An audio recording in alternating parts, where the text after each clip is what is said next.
ঘন্টায় 30-35 কিলোমিটার।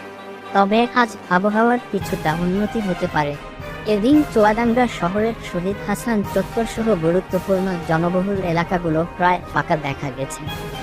টানা বৃষ্টিতে ভোগান্তিতে পড়েছেন সাধারণ মানুষ। সবচেয়ে বেশি দুর্ভোগ করেছেন খেতে খাওয়া ছিন্নমূল মানুষগুলো। বৃষ্টিতে সময়মতো কাজে যেতে পারছেন না তারা। খুব প্রয়োজন ছাড়া ঘর থেকে বের হচ্ছেন না কেউ। শহীদ হাসান চত্বর এলাকায় কথা হয় ভ্যানচালক আবু ছদ্দিনের সঙ্গে। তিনি বলেন, 3 দিন থেকে একটানা পানি হচ্ছে, বাতাসও হচ্ছে। পানির কারণে মানুষ বাইরে বের হচ্ছে না। সকাল থেকে কোনো ভাড়া পানা বৃষ্টি ও দমকা বাতাসে লন্ডভন্ড হয়ে গেছে ফসলের মাঠ। পানিতে তলিয়ে গেছে ধানের ক্ষেত।